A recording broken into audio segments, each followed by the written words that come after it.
The Honourable Prime Minister. Further questions be placed without vote.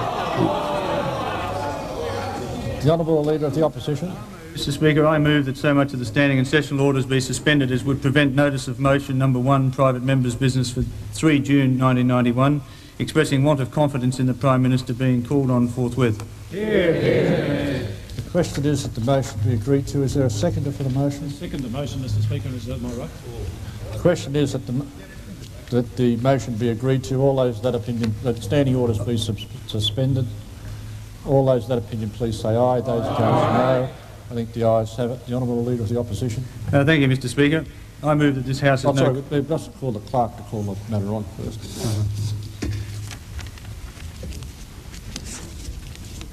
Private members' business, notice number 1. The Honourable Leader of the Opposition. Thank you, Mr Speaker. I move that this House has no confidence in the Prime Minister. Nobody else does. Mr Speaker, there are 148 members in this House and there are 76 senators. The majority of them no longer have confidence in this Prime Minister. The 103 people on our side of this House, of these two Houses, certainly doesn't have confidence in the Prime Minister. And now there are 44 on the other side of the House that have today voted a no confidence in the Prime Minister.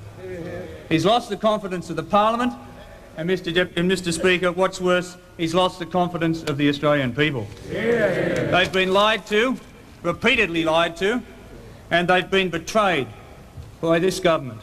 They've lost confidence in his personal integrity, and they've lost confidence in the integrity of his government. They've lost confidence in the Prime Minister and his government because his government has shown a disregard for the truth, a disregard for honesty, a disregard for openness about themselves and about our economic circumstances. And it's now clear that during and after the 1990 election, the Prime Minister lied to the Australian people about his future in the job and about recession. This government has taken the Australian people for granted, and what is worse, in many cases, it has just simply treated them as irrelevant. And the bottom line of all the infighting and all the secret deals within this government is that it has undermined the basic principles of parliamentary democracy in this country. Let me go first, Mr Speaker, to the first issue of the Prime Minister's personal integrity. The Prime Minister, you are a man... Prime Minister, you claim to be a man who prides himself in his integrity. You claim that your word should always be taken seriously. You claim that you can be trusted. And you claim that you have some special kind of relationship with the Australian people. A relationship you once described in the very romantic terms of a love affair with the Australian people. All these pretensions of yours, Prime Minister, have now been totally blown away.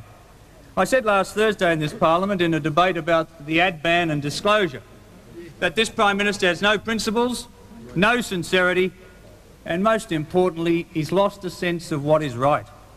The only thing he thinks about, the only thing he thinks that is right, is what has to be done to ensure his own political survival. Looking back on those words just 4 days ago, we can consider just how prophetic they were. We thought it was bad enough, for example, when you failed to act in relation to what you knew to be right and proper, or you should have known, I should say, to be right and proper in relation to Brian Burke. The evidence was overwhelming, the damage to our international reputation was significant, and yet you let Brian Burke continue on as our ambassador to Ireland and the Holy See, simply because he was a mate. And as I've said previously in this House, the tragedy of that is that even Brian Burke, in his moment of disgrace, had a better idea of what is right than you have had as Prime Minister.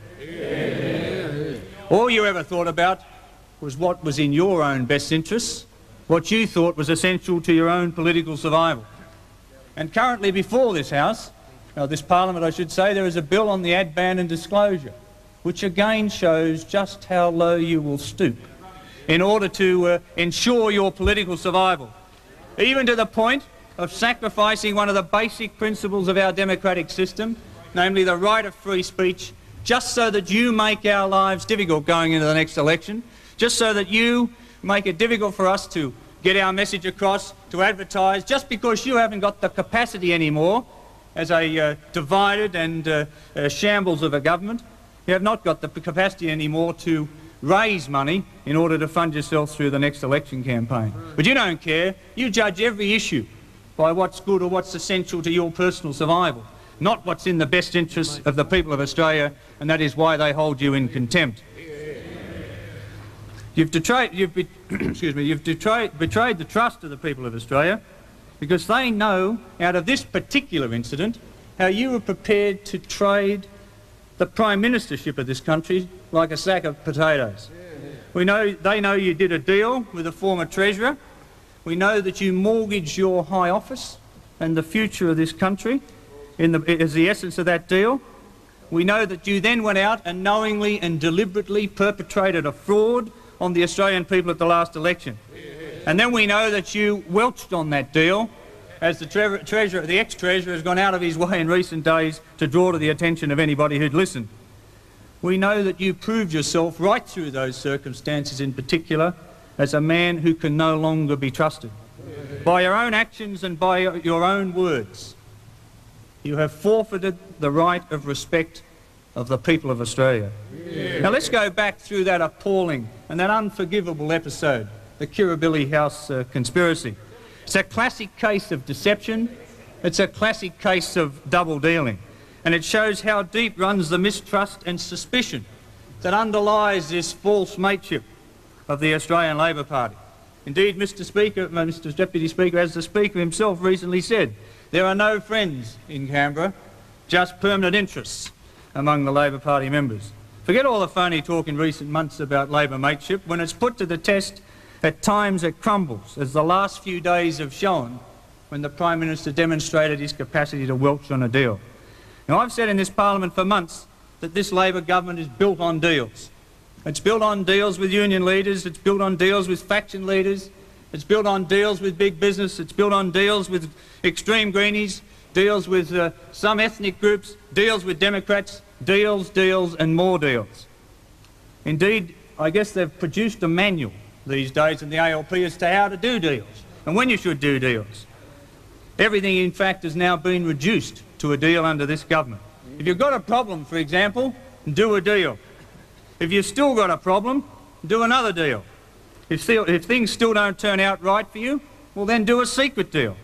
And if something still goes wrong, go out and deny the deal ever happened or blame somebody else for what has happened. They are the essential elements of the basic approach of this government to its survival. And now we have the evidence, disturbingly, the evidence of the biggest and the most secret and the most undemocratic and the most unjustifiable deal of them all, a deal to deal the Prime Ministership of this Australia, as I say, like some sack of potatoes, without reference to the party, without reference to the party in government or the caucus, without reference to the Parliament, and most importantly, without reference to the people of Australia. It was without equal as the ultimate deal of this government, and it will be the essence of the collapse of this government. A government that lives by deals, dies by deals, and the daddy of all deals is going to make sure you die on the basis of that one alone. That deal was to deliver to Paul Keating what he could never win in his own right, which were the keys to the lodge. Throughout the life of this deal, which was born in secrecy at Kirribilli House, the Prime Minister and his former deputy consistently deceived the Australian people and deceived each other. They broke their promises to the people and they broke their promises to each other. So far as we know, it started back around the time of the Treasurer's statement of Bring Home the Bacon budget, remember, in August '88, after which the Prime Minister, obviously embarrassed by the publicity that the Treasurer got at the time, made it known the Treasurer wasn't indispensable.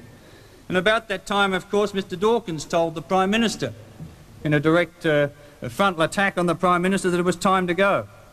The Prime Minister acknowledged, yes, they don't stab each other in the back on this side, they do it in the front. The Prime Minister acknowledged that the member for Blackstone should succeed him, but not yet. He didn't want to go into the 1990 election looking like a lame duck leader, as he's admitted in the Parliament today. But the member for Blackstone, suspicious of his Prime Minister, unable to trust his Prime Minister, wanted more than just a nod. He wanted a solemn pledge and he wanted witnesses. He didn't trust the Prime Minister, and how right was the member for Blackstone not to trust the Prime Minister. How fascinating that the witnesses chosen on this particular occasion were Sir Peter Abels for the Prime Minister and Bill Kelty for Paul Keating. Big business and big unions the natural partners of the Hawke Labor government.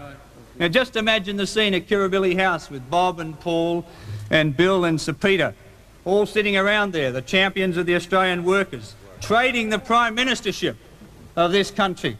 Trading the Prime Ministership, one of the richest businessmen in Australia, one of the most blatant and antagonistic union bosses, the one who's actually had all the veto power over most policy reform over the last few years. Imagine having him there, keeping an eye on this deal to make sure that it goes through in the way that they all thought it should at the time.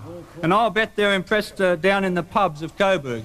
And I'll bet they're impressed in the factories and supermarkets with that deal and the grubbiness of that deal. The fact that the Prime Minister was prepared to do a deal on the Prime Ministership of this country without reference to the people of Australia or his own caucus or anybody else in the presence of those two is beyond the base, absolutely staggering, beyond belief, I'm sure, of most average Australians. And it shows you just how out of touch the Prime Minister has become when he feels that he can go out and look people straight in the eye and have no repercussions from having traded so lightly with the Prime Ministership of this country. Today, of course, the Prime Minister is trying to defend his indefensible conduct, but he's only got himself into a bigger hole, because he, in his press conference today, referred to the fact that it was as a result of Bill Kelty's initiative that the deal took place. Now, if it wasn't bad enough as it was first described, it's much worse when you figure on the fact that it was Bill Kelty who dictated that there ought to be witnesses to the deal, that there ought to be a deal and there ought to be witnesses to the deal. Who runs this country?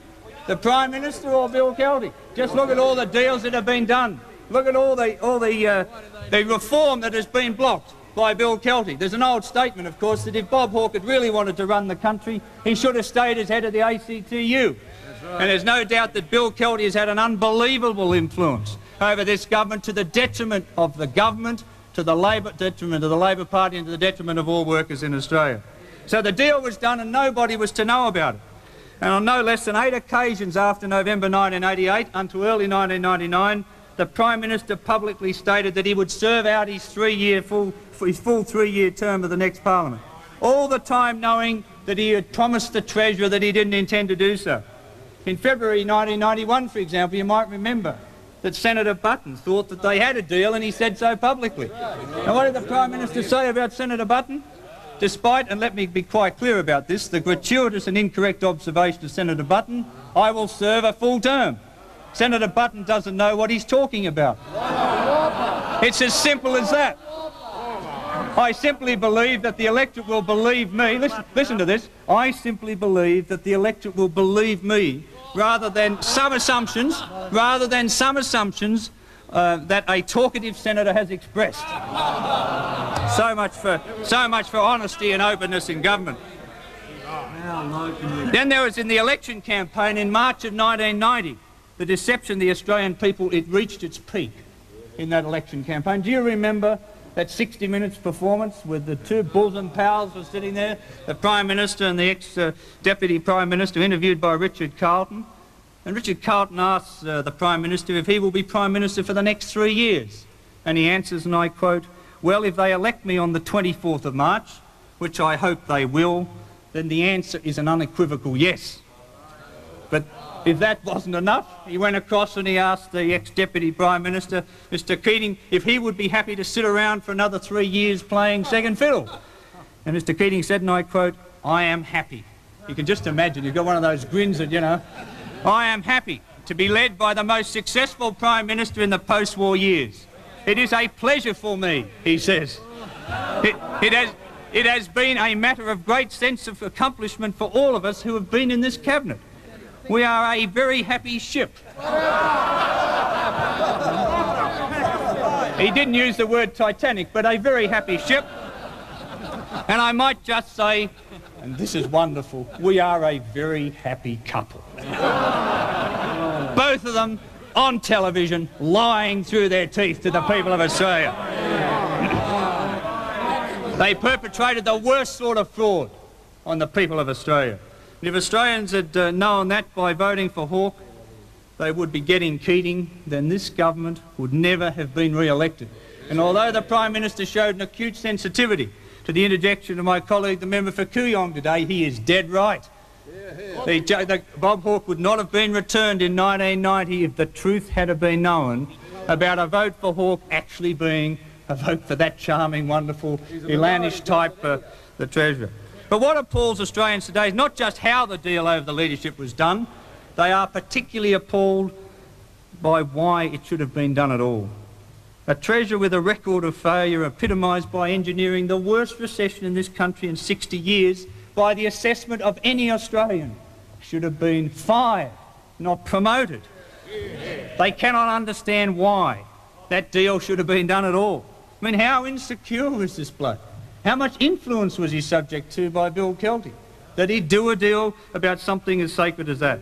And of course we now know that beyond that, the duplicity continued. The Prime Minister started to annoy the Treasurer towards the end of 1990. And the Treasurer broke out in that famous press club speech where he called himself the Placido Domingo, I think, of Australian politics or whatever. I heard a wonderful version of a song today by Placido Domingo on the ABC radio. Did you hear it? Yesterday. A wonderful version of that song. But the Placido Domingo. And the Prime Minister ticks him off, ticks the Treasurer off, and then starts talking about staying on to 1996, even though he knows that the deal is there. Double cross of the best example of double cross we'll ever see. And another meeting between the Prime Minister and Treasurer in late January. Remember Senator Richardson spying in on that one through the cameras? The Prime Minister tells the Treasurer the deal is off. And that's when the Treasurer decided, obviously, to make good his prophecy of 1980. As a result of that second meeting in January of this year, the Treasurer decided to make good his prophecy of 1980. And that was, and I quote, "The first Labor leader I tear down will be the one I replace." And he started on working on tearing down the leader while professing his loyalty everywhere. Remember on Face to Face on May the 3rd, the Treasurer said, "I think loyalty is the stuff of politics. Political parties are built on loyalty. It's loyalty. Loyalty is the common thread, I think, which runs through the political organisation, and loyalty matters. It matters to me." Well, we've seen his brand of loyalty in the last few days, and we've seen the Prime Minister's brand of loyalty too in recent times. Despite all his protestations over subsequent days in April and May of this period, the Prime Minister knowingly was at war with his Treasurer, and all the time they were denying, consistently denying to the Australian people the truth. They were simply claiming that excuse me, they were simply claiming that the Prime Minister would stay his full term, and so would the Treasurer. And indeed, as recently as last week, I think it was the Treasurer who said in the middle of last week that the Prime Minister will stay Prime Minister as long as he deems it to be the case. So Prime Minister's credibility can never recover from that. His integrity has been fatally compromised, and it begs the questions, what other secret deals has this bloke done over the years? Two in the last couple of days, a couple of weeks ago, come out, the gold tax deal where he changed the policy for a campaign contribution in Perth, and now this contribution, this deal that's been done. Why should the people of Australia ever believe? Why should they ever believe? Why should the people of Australia ever believe? Why should the people of Australia ever believe anything this Prime Minister ever says? But the second point is not just has his integrity been compromised, totally compromised, but he can no longer govern. The people of Australia have enormous doubt in the integrity of his government. How did he survive today? He did a deal with the left wing. He did a deal with the left wing. A government that is ridden with deals does one more deal just to stay alive, this time with the left wing. You can imagine what's going to happen to policy in the course of the next 12 to 18 months. What's going to happen to Coronation Hill, or Wesley Vale, or the Three Mines uranium policy, or a wealth tax, or half a dozen other, maybe a dozen other harebrained schemes that the left of this country and the new Deputy Prime Minister has been put into that position to ensure that the deal takes place, is to ensure that the deal is honoured by this Prime Minister. Prime Minister, this country is in the worst recession in 60 years. The last thing it needed was a political crisis. The last thing it needed was the dishonesty and the deception and the lack of integrity of you and your government. And there are millions of Australians around this country crying out for leadership in what are the most difficult circumstances this country's seen in 60 years. And they now know that the only way to get that sort of leadership is to vote you out at the next election. They are aware that you have deep-seated divisions within your party that will stop you from governing. If you couldn't govern this country when you didn't have the deep-seated divisions, how on earth are you going to do it now, and particularly so when you've done a deal with the left and elevated the leader of the left to the position of Deputy Prime Minister? They know that the Prime Minister is lame duck, they know he's a captive of the left, and we've seen how well the left have managed the state of Victoria. That's what the rest of Australia's got to look forward to in the next few days. But what the people want is politicians to get on and do their job, to put their personal ambition to one side and to address the real problems, to look after those people that have been thrown out of work, to restore the hope of buying a home in this country which has been put beyond their reach, to get a job and keep a job, to raise their living standards. All these things have been compromised by a Prime Minister who couldn't care about anything but his own political survival. Only a coalition government has the vision and the sense of direction to deliver this country to where it's got to go, to re-establish its standing in the world. Is the motion seconded? Is the motion seconded? Second the motion. The Honourable Leader of the National Party have the opportunity. The question is, the motion is moved by the Leader of the Opposition be agreed to. The Honourable Prime Minister. Thank you very much, Mr Deputy Speaker. Well, Mr Speaker, I suggest that the Leader of the Opposition was heard in silence. Mightn't be a bad idea if you reciprocated. Order, order, order, order. Members of the Opposition. Members of the Opposition may seem to be mounting a campaign of sustained interjections. I advise them that interjections are out of order. Yeah. The Honourable Prime Minister. Mr Speaker, I regard this censure motion very seriously, and I would trust that those opposite would give me the decency and the opportunity of responding to what I regard as one of the few serious censure motions that they've put forward in this House. Serious in the sense that they have dealing with an important issue, and I want to respond to everything that the Leader of the Opposition said.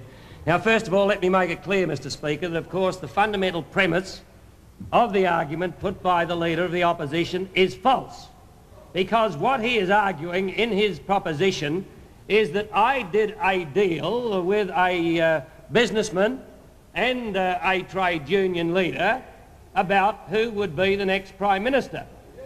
Mr Speaker, the facts are that it was not in my provenance,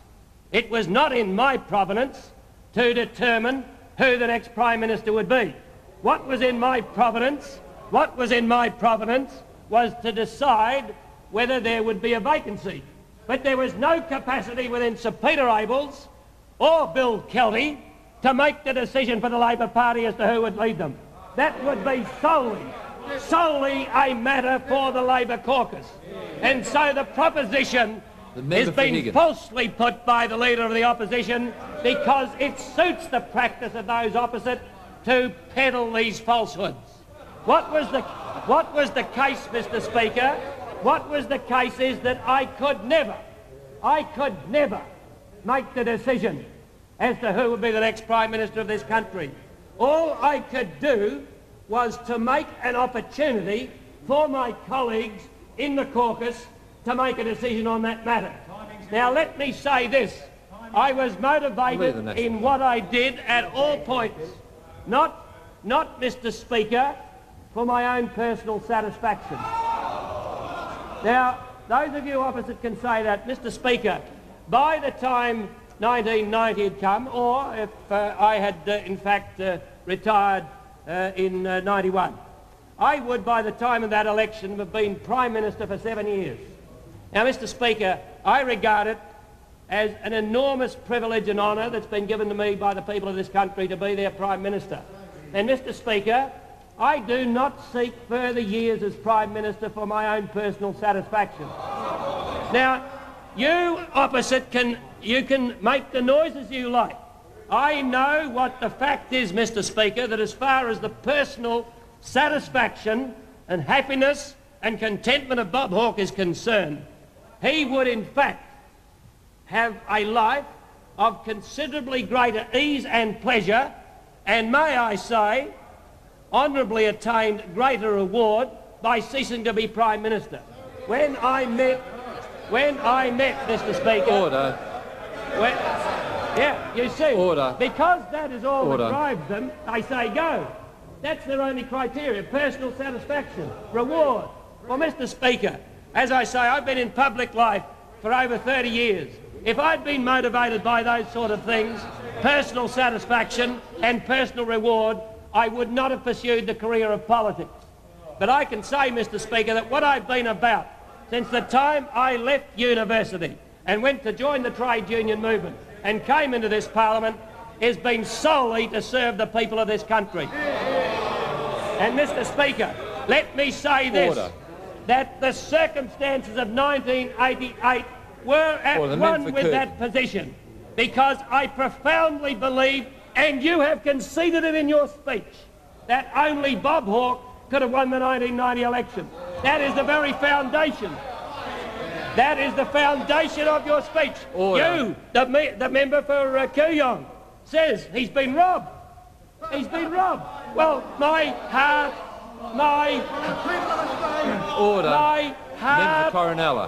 heart bleeds for the member for Kooyong, that he's been robbed. In other words, the member for Kooyong asserts the accuracy of my assessment in 1988. And my assessment was that only I could lead the Labor government to victory in 1990. Now, I am not being immodest about that. That is the assessment I make. Importantly, it's the assessment that you make. That's why you say you've been robbed. Now, I had only one consideration at that time. Not my personal satisfaction, not my personal remuneration. It was because I profoundly believed that it would be bad for this country if it had a government composed of Liberals and National Party. It would be a disaster to have had you in government. It would have been a disaster to have you, my friend, as Prime Minister. Now, Mr. Speaker, just so that there can be some colour given to that belief, I understood better than anyone what your philosophies were and what you had been about in government. So, Mr. Speaker, Mr. Deputy Speaker, that it not be a matter of my judgment alone as to what sort of government the Conservatives had recently provided and what they would be committed to if they were returned, let me just return to two quotations of profound importance. These quotations from totally independent sources spelled out what is the philosophy of Conservative government in this country and what you would have returned to if you'd been allowed to win the 1990 election. I first of all, of course, turn, Mr. Speaker, to your own Mr. Deputy Speaker, to your own Royal Commission report, the Costigan Royal Commission, Chapter 2, in the interim report number 3, under the heading Slutskin Rides Again. Now, the people of Australia, I believe, will never forget. They shake their heads, they don't like to hear, because here is spelled out what you did in government. I remind this House and the people of this country, Mr. Speaker, I remind them of the date of this report. It was the 18th of December 1981. And that is important when you see exactly what this Commissioner had to say. He said the Commission's investigations, yeah, it is unbelievable that you could have done it to this country. You are right. This is what your Royal Commissioner, not the Labor Party's, this is what the Conservative government's Royal Commissioner had to say about your philosophy and what you'd done to this country. He said the Commission's investigations into the Federated Ships Painters and Dockers Union had led it, to the surprise of many, to the tax avoidance industry. Now, Mr. Speaker, one of your union mates, won't they do anything to avoid? Won't you do anything to avoid the facts? Listen to what your Royal Commissioner said about your government. Mr. Speaker. Order. Members of the opposition will remain silent. They don't like the facts. Little wonder. This is what they had to say. This industry has developed in Australia, particularly over the last 5 years. That is from 1976 to 1981, your period of government.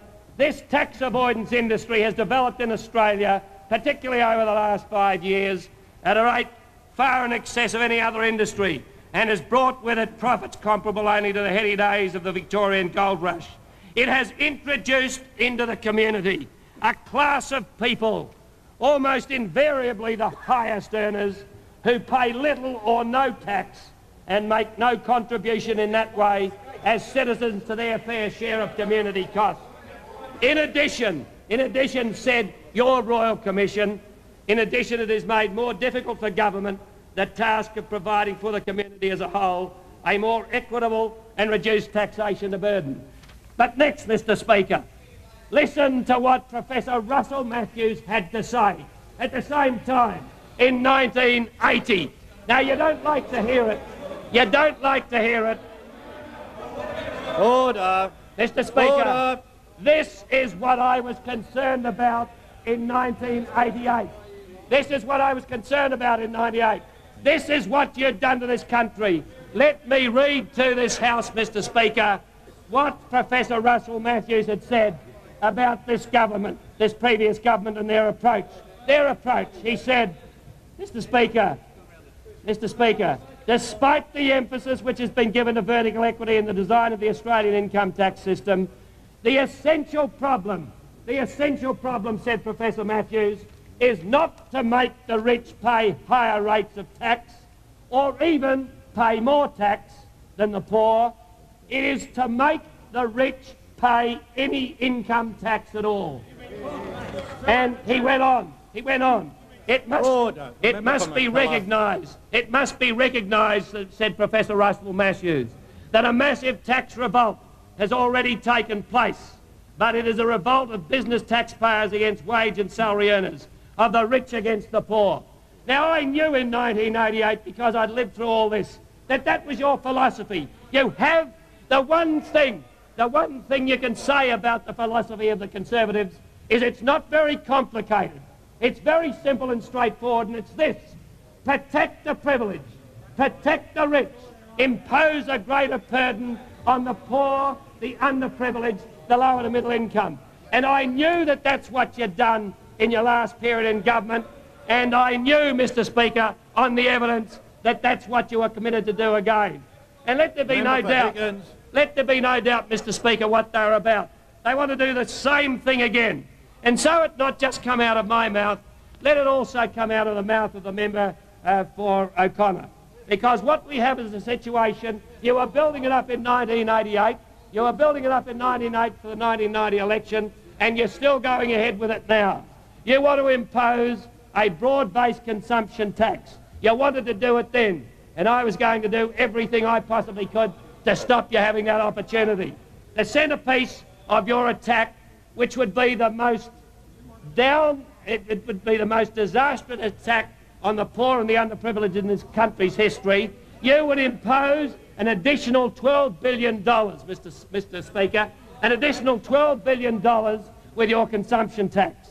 And, Mr. Speaker, let me say that the member for O'Connor got it right when he expressed the sort of concern I had back there in 1988 and again in 1990. He said, this was in August of last year, the member for O'Connor, on the basic principle, as percentage of income, the poor would spend more on consumption than the rich. Rolls Royces will get cheaper, but bread and milk will get more expensive. That's your Wilson Tucky, the member for O'Connor. That's exactly what would happen. You're going to make the necessities of life more expensive, reduce the luxuries, the tax on luxuries, all as a part of putting billions of dollars back into the pockets of those who are already rich. Now, Mr. Speaker, that's what 1988 and 1990 was all about as far as I was concerned. I knew, and you have confirmed, that I was the only one who could keep you out of office. I had seen the disaster. I had seen the disaster which you had inflicted upon this country. A disaster which flowed out of your philosophy that you should prop up the privileged and slug the poor.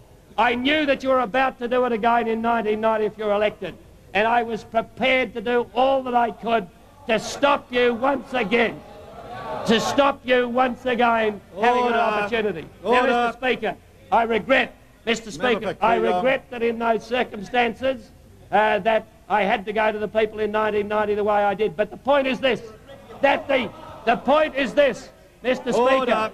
Mr. Speaker, the point is this, that the commitment that I made in 1990 will be